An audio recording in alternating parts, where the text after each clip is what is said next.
to be talking to you, Kit. How are you feeling today? Oh, I feel great. Yeah. I mean, it's obviously it's sad to be Right. murdered, you know. Who likes to be murdered, really? Like it's yeah. Um, but at least I'm still alive to understand that happened. Yeah.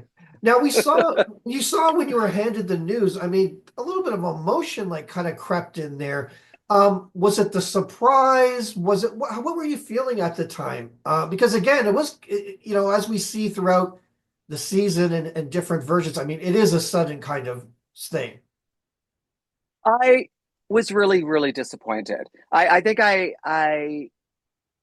had a lot of anxiety in the first couple of episodes, and by the third episode, I was like, "Oh, I can do this," and I felt Yeah. I was just getting into my stride, and and kind of starting to get vibes and getting strategies, and I started formulating those plans in my mind, and so I was really extremely disappointed to go after the third episode. So, but at the same time, Yeah. I understand it's a game and somebody Right. has to go, and it's not.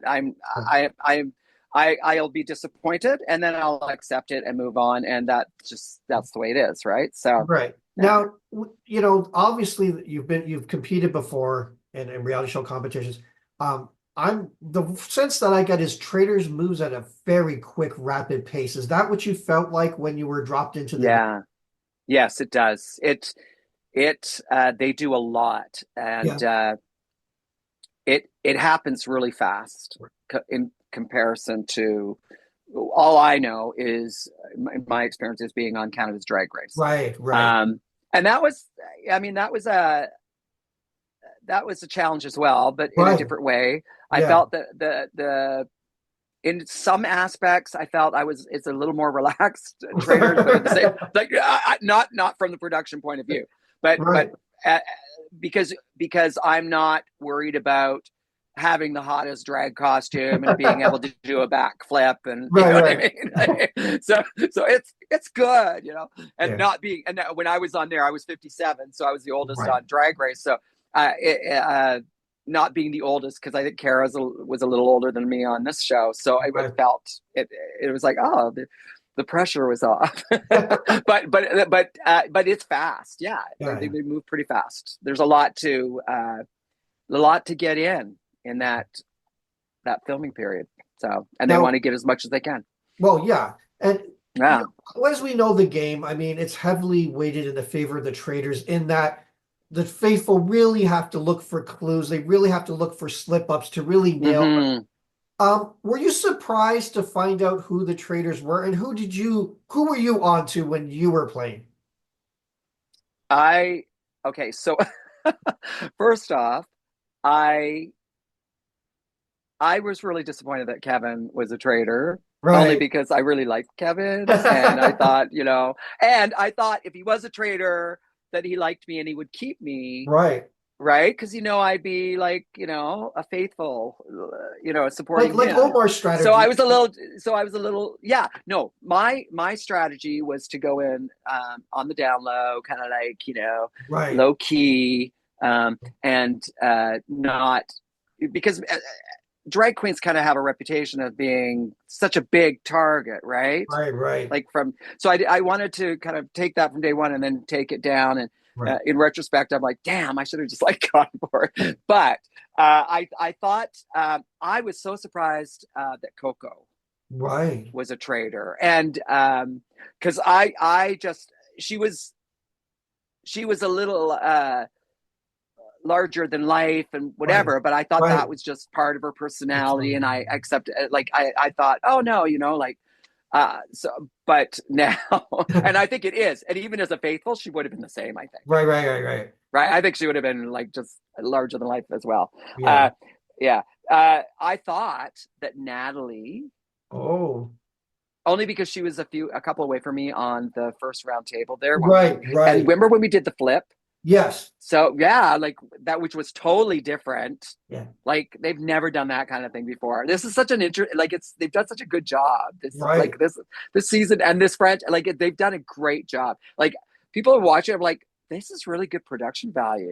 Entourage is amazing. Like, sorry, it's a great production team. Yeah, yeah. Anyway, Natalie was a couple away from me, and Right. after the switch, she went, ah! And I thought, and I know Oh. when I thought I was a traitor, I was like, oh my God, my stomach's falling out.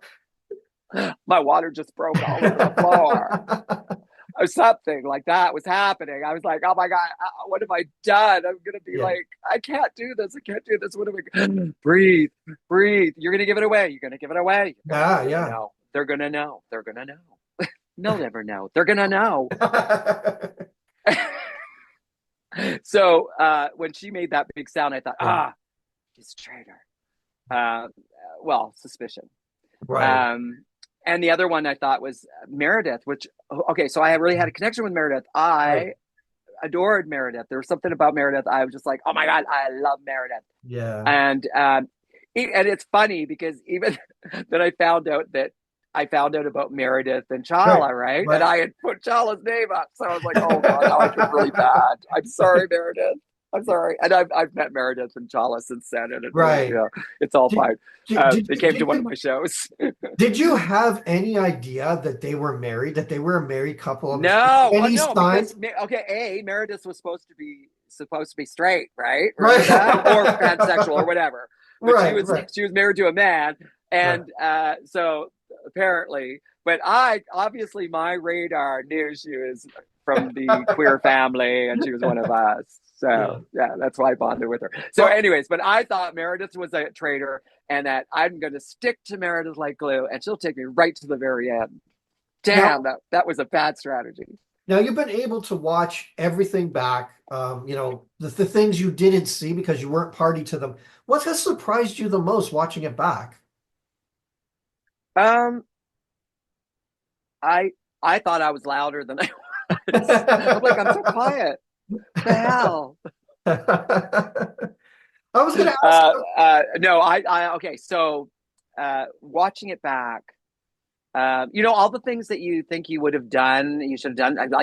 Okay, so on, I'm like, damn, I should make sure I bring a pencil and paper in my pocket to every damn challenge because you never know if you're going to have a math question to figure Right. out. Oh God, right. Um, Note to future traders and faithfuls: bring a pencil and a piece of paper with you in your pocket. absolutely. Especially those math questions. That's it. I That was crazy.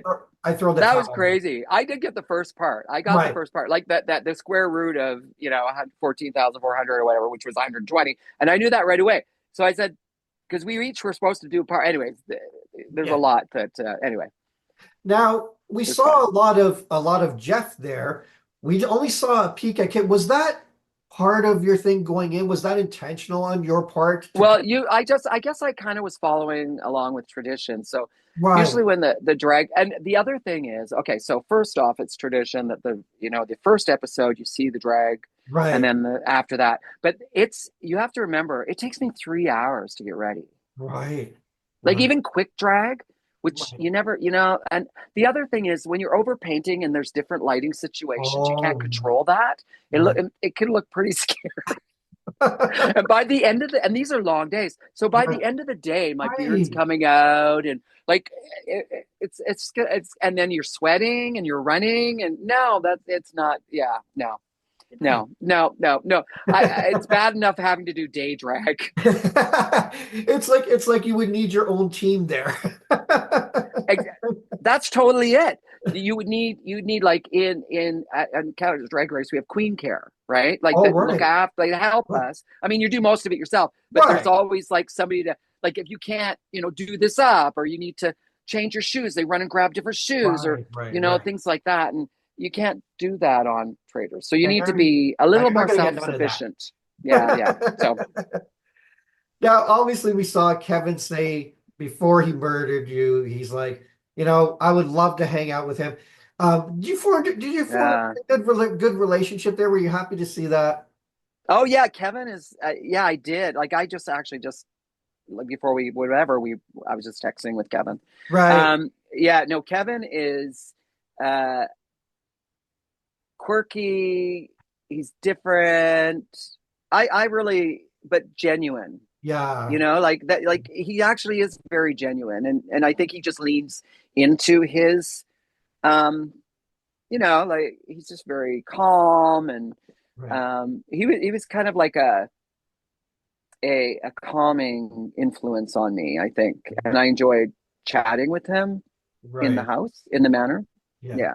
Remember all the conversations I had. Right. But I think that anything that was shown was, I think the editors are amazing. So whatever Right. they Yeah. they chose, I think it needed to be that in order Yeah. to show the story and spread it out for everybody. So yeah, and we're not really supposed to. Oh, if it didn't go to air, it didn't happen. Exactly. That's the rule. Now, now obviously, part of your time on the show is, and I got to kind of date myself here because Mm, I remember talking to RuPaul when he released Wigstock, the documentary about Wigstock. And yeah. I learned a lot about drag through my conversation with him, watching the documentary. What do you hope people take from this, from your appearances, from your appearance on the Traitors? I mean, again, I was befuddled a few years ago to see, especially in the States, there was this like kind of, I don't know, there was kind of this like negative reaction, like, oh, we don't want kids to go to drag show, Oh, all that kind of kerfuffle. What do you hope people no. take from this, and what is the key, do you think, of a better understanding? Well, first off, just like anything, you're not going to take kids to a strip club, or you're not going to take them to like a raunchy cabaret type burlesque Right, show. right, And that could be what a late night, dance club drag show right, is like. So right. you're not going to take kids to that because you're not No, going to take them to a straight strip club either, right, right? exactly, yeah, Right. And right, just like that, there are performers that are in drag that also perform for, the G yeah, rated, right? yeah, Like for absolutely, yeah, everybody. yeah, That it's not, like when I perform at a drag brunch, right, I'm not dropping F bombs. right. I'm not doing a lot of sex. Well, I mean, Kitten is a little bit of a, Playful, she's a little bit of a tease and whatever, right, but in right, good taste. And so I'm not going to drop that at a thing. right. Because I think the message is that, and I've done like a story, but I had the opportunity last year, that a little boy that did fundraising for a school got the Oh, reward of being principal for the day. oh, And like he was like 8 years old or 7 years old, wow. I think. Anyway, so he wanted me to come and do Oh, story time, so I did. And wow. then in Niagara on the Lake, and then afterwards I taught everybody dressed up in different costumes, and Right. I showed them how to walk a runway, and we had so much fun. It was such an amazing day. And I remember one little girl asked me, "Well, but," and they ask questions. So, do you Right. know what drag is? Well, and they're Right. like, oh well, the response is, well, it's when a boy dress up as a girl or a girl dress up as a boy. And I'm like, actually, no. Right. I said, if you want to dress up as a princess, Right. that's like doing drag now. Like it's evolved. Drag is evolved, right? Like, Right. yes, in the past, it was female, improviser, or, Right. female imposters, the great imposters, Right. know. Um, but now it's evolved into more of an art form, and a little more cosplay involved, and and Right. and so, anyways, I was explaining that to them, and I said, yeah, no, it's like playing dress up, like. Right. Mr. Dress Up was my favorite show, Right. favorite Right. kids show when I was a kid. Right. The Tickle Trunk was my favorite part of that. Yeah. Oh my God, they have a tickle trunk with wigs and everything. Want that? So Now, yeah, so yeah, I think the message is that the more exposure you to have and the more you understand it, the less you're afraid of it. And a lot of these things. I mean, there's a lot of fear. It's fear mongering is what it's about. And unfortunately, there's politicians that are utilizing this fear in order to stay in power. And that's all I'm going to say. Um, Kitten, Jeff, it was wonderful talking to you today. Oh, All the best of luck in the future. And if there's any other reality shows in your sights, can't wait to see you again. oh yeah. No, I'm waiting to get asked to do a versus a RuPaul, a Drag Race versus. Like There you go. I would love to be on the UK one, but who Oh, knows? Yeah, you just have to sit back and wait. I'm sitting by the phone. well, hopefully that call will come for you. But have a I'm never wonderful, leaving. yeah, All have right. a wonderful rest of your day and take care. Right.